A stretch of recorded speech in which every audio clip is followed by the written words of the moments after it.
Noisy pixel.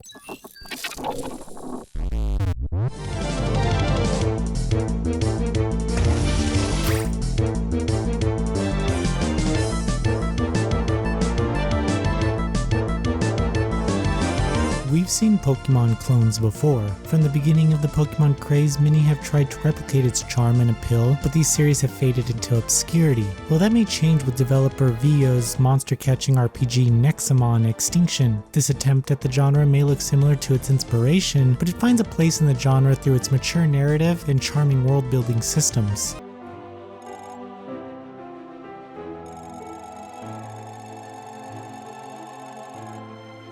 Nexomon Extinction introduces players to a world that has survived a devastating war against a raging tyrant Nexomon. Years later, the Nexomon have become tame for the most part, but peace doesn't last too long. The Nexomon begin to fight for who will be the next leader, and only one of those Nexomon is prophesied to be peaceful. This is where you come in as you set out on a journey of discovery to learn more about the hidden war and the secrets of the Nexomon. The story has some pretty adult themes as you progress through the narrative. On top of that, the writing offers players some hilarious and almost overly witty moments of dialogue. It's incredibly charming to the point where you want to read each interaction just to catch these comedic exchanges. Still, the dialogue takes on some epic scenarios that don't feel out of place even with the humorous approach. The actual adventure portion of Nexomon has players making their way through the world and turning on warp points to get around quicker. When you begin, you become a tamer and receive your first Nexomon. However, the game quickly gives you access to many new partners to collect and add to your party. In short, there are 381 Nexomon in the game, which means each encounter during the first 5 hours of gameplay will more or less be a Nexomon that you don't have. It was interesting getting to know and understand an entirely new group of monsters. Battles are initiated in grassy areas. Something I loved about the game is that you can actually see the grass moving, and coming into contact with that will start the battle. It makes things feel less random and gives you some level of control if you're trying to get somewhere quickly. Battles are turn-based where players will choose from 4 attacks. Each attack exhausts stamina, and if it runs out, your Nexomon becomes tired and loses a turn to regain 10 stamina points. This makes battles visually easy to understand and read. Everything you need to know about the battle is on the screen. There are status effects in the game too, but I felt that some of them just lasted way too long, especially the frozen effect. Catching Nexomon has its own quirks, where players will need to make button presses that increases the odds of capturing a creature. Further, there are traps that work better against specific elements. It makes the battle itself more engaging, and I never got tired of pressing the buttons. There's one glaring issue with the opening of Nexomon. As epic as the story is, the game is just too difficult in its opening moments. I died many times en route to the first few destinations, which brought the entire experience to a halt as I had to put time into leveling up my party that I had in hopes of getting stronger. This introduces another issue though. You see, the level of Nexomon scales with the level of your party, which forces you to keep your entire team's level balanced. I found it tough to even justify catching a level 6 Nexomon unless I was going to spend time leveling it up, because I could easily find a level 12 version of it if I just waited. The game also tries to get you to carry a large stock of items with you and heal up after each encounter. I ended up getting so annoyed by the fact that if I battled a few Nexomon and then initiated a fight with a trainer without healing up, 8 times out of 10, I would die. This happens dozens of times within the first few hours of gameplay. Also, if you fight trainers in the wild, they will want to fight again, which is a cool idea. However, they seem to want to fight after only 20 minutes, and then they come back with much stronger Nexomon, which you may not be prepared for. However, many of my gripes are fixed about 5 hours in, because you end up collecting enough materials to allow you to create XP boosters and power level up your Nexomon. This made progress feel much smoother. It made it easier to keep an entire team at a balanced level. It just goes to show that the XP grind is too slow here. In general, the level of customization that you have over the Nexomon extends past choosing which 4 attacks they can keep. Players can equip items that provide extra strength or stamina in battle. The game rewards those who put time into farming materials and looking for secrets, which made the entire experience feel like a real adventure tailored by me. Nexomon Extinction provides a great sense of discovery as its world is vast yet condensed, made up of different themed areas. Each area you go to is full of side quests and new things to do, which encourages you to speak with NPCs and make your way around. You are told where to go, but you aren't really forced to do anything. Taking your time at your own pace is required to get the most out of it, and rushing will only meet you with an early death. Still, this isn't too bad as the game auto-saves for you, so you begin again in the room room you were last in. The entire world is just beautiful, if not a bit too busy at times. There's so much to see and do that some things just come off overwhelming when attempting to figure out how to spend your time. Luckily, there's a journal that organizes your quest lines so that I was never unsure of where to go next.